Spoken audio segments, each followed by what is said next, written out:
অবশেষে সরকারি চাকরিজীবীদের বেতন ভাতা নিয়ে সুখবর আসতে চলেছে। দীর্ঘ 10 বছরে বেতন ভাতায় হয়নি কোনো পরিবর্তন। প্রধান উপদেষ্টার কঠোর বার্তা, বিস্তারিত ভিডিওতে। অগ্রিম মিটিংয়ে পে কমিশনের চূড়ান্ত সুপারিশ জমা, একই সঙ্গে পাশ হলো নবম পে স্কেল ও মূল বেসিক সর্বনিম্ন ২৭,৩২০ টাকা বৃদ্ধি।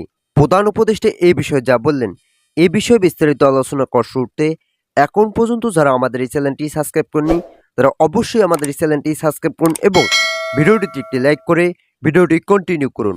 অবশেষে আজ সরকারি চাকরিজীবীরা দীর্ঘদিন থেকে বেতন ও ভাতা বৃদ্ধির জন্য অন্তর্বর্তীকালীন সরকার অবশেষে নতুন একটি গেজেট প্রকাশ করলেন, যেখানে সরকারি চাকরিজীবীদের বেতন সহ পূর্বের বন্ধ হয়ে যাওয়া ভাতা পুনরায় চালু করার নতুন সিদ্ধান্ত নেন। আজকের এই চূড়ান্ত সিদ্ধান্তে সরকারি চাকরিজীবীদের দীর্ঘদিনের সকল সমস্যার সমাধান হলো। পে কমিশনের একাধিক সদস্য বলেন, বেতন স্কেল বাস্তবায়ন করতে যে ধরনের কার্যক্রম চলমান রাখা প্রয়োজন সকল কিছুই ইতিমধ্যেই শেষ হয়েছে। তাই আজ সন্ধ্যার মধ্যে একটি বৈঠকের আয়োজন করা হয়েছিল।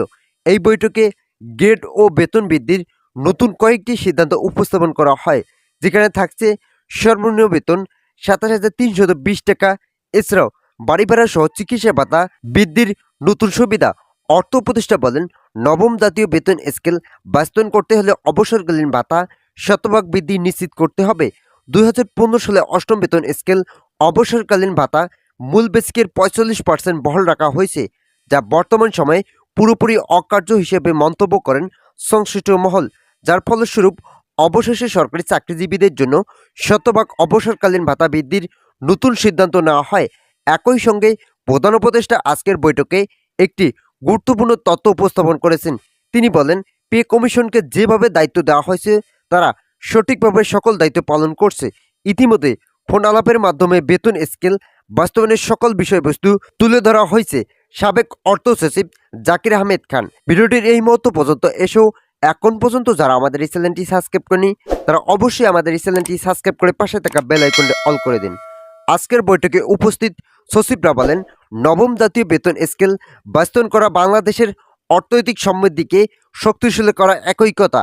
বর্তমান বাংলাদেশের অর্থনৈতিক অবস্থায় কিছুটা ভঙ্গুর থাকলেও সরকারি চাকরিজীবীদের বেতন বৃদ্ধির বিষয়টি নিয়ে তৎপরতা চালিয়ে যাচ্ছেন প্রধান উপদেষ্টা। কেননা যখন প্রধান উপদেষ্টা ক্ষমতা গ্রহণ করেন তখন তিনি সরকারি চাকরিজীবীদের বেতন বৃদ্ধির বিষয়টি নিয়ে ইতিবাচক তথ্য দিয়েছেন। তিনি বলেন, সরকারি চাকরিজীবীদের মধ্যে যারা কর্মচারী আছেন তারা বর্তমান সময়ে খুব কম বেতন পেয়ে থাকেন, যা এই সময়ে কোনোভাবে অর্থনৈতিক শক্তিকে বৃদ্ধি করা সম্ভব নয়, যার ফলস্বরূপ সরকারি চাকরিজীবীদের বেতন বৃদ্ধির পাশাপাশি বিভিন্ন ধরনের ভাতা নতুনভাবে সংযুক্তির বিষয়গুলো নতুনভাবে উঠে আসে। বাংলাদেশে ২২ লক্ষ সরকারি চাকরিজীবীদের জন্য একই যুগে এই সিদ্ধান্ত বাস্তবায়ন করার ফলে সরকারি চাকরিজীবীদের দীর্ঘদিনের যত সমস্যা ছিল সকল সমস্যা দূর হলো। পে কমিশন সহ অর্থ মন্ত্রণালয় বলেন, আজ সরকারি চাকরিজীবীদের গেজেট প্রকাশ করা হবে। যেহেতু এখন পর্যন্ত বৈঠক চলছে, তাই বৈঠকের সর্বশেষ আপডেট সম্পর্কে এখনই বলা সম্ভব নয়। তবে সংশ্লিষ্ট কর্তৃপক্ষের নির্দেশ মোতাবেক সরকারি চাকরিজীবীদের বেতন আগামীকাল গেজেট প্রকাশ করা হবে। এখন শুধুমাত্র পে কমিশনের নির্দেশে গেজেট প্রস্তুতির কাজ চলমান রেখেছে কর্তৃপক্ষ। আগামীকাল সকাল 10টায় আনুষ্ঠানিকভাবে গেজেট প্রকাশ করার মাধ্যমে সরকারি চাকরিজীবীদের দীর্ঘদিনের বেতন সমস্যার সমাধান করা হবে। ভিডিওটির এই মুহূর্ত পর্যন্ত এসেও এখন পর্যন্ত যারা আমাদের এই চ্যানেলটি সাবস্ক্রাইব করেনি তারা অবশ্যই আমাদের চ্যানেলটি সাবস্ক্রাইব করে পাশে থাকা বেল আইকনটি অন করে দিন।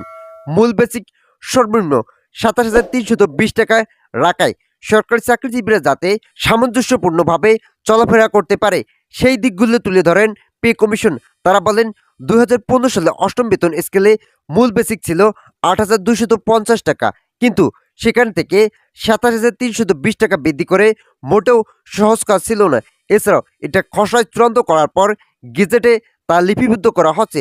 আমরা আশাবাদী যারা সরকারি চাকরিজীবী আছেন তারা এই বেতন নিয়ে সন্তুষ্ট প্রকাশ করবেন, কেননা বাংলাদেশের ২২ লক্ষ সরকারি চাকরিজীবীদের জন্য একই যুগে বেতন বৃদ্ধি কার্যক্রম বাস্তবায়ন করায় দেশের অর্থনীতি ব্যাপক ঘাটতি সৃষ্টি হচ্ছে। তবে প্রধান উপদেষ্টা বলেন, আমরা আগামী বাজেটেই এই ঘাটতি পুষিয়ে নেব। ২০২৫-২৬ অর্থ বছরে যে বাজেট বরাদ্দ দেওয়া হয়েছে সেখানে সরকারি চাকরিজীবীদের বেতন বৃদ্ধির বিষয়গুলো উপস্থাপন করা হয়নি। এরপর ডিসেম্বরের সংশোধনীয় বাজেট সরকারি চাকরিজীবীদের বেতন বৃদ্ধির বিষয়গুলো আবারও নতুনভাবে উঠে আসে, যার ফলে সরকারি চাকরিজীবীরা 2026 জানুয়ারি থেকে নবম পে স্কেলের আওতায় বেতন বৃদ্ধির সুযোগ সুবিধা ভোগ করবেন। আর একটি বৈঠকের মাধ্যমে সকল সমস্যার সমাধান হবে, যে বৈঠক আগামীকাল সকাল 11টায় অনুষ্ঠিত হতে যাচ্ছে। তো আজকের এই ভিডিওটি এ পর্যন্ত। আশা করি ভিডিওটি থেকে অনেকে উপকার পেয়েছেন। যদি উপকার পেয়ে থাকেন তাহলে অবশ্যই আমাদের চ্যানেলটি সাবস্ক্রাইব করে পাশে থাকা বেল আইকনটি অল করে দিন।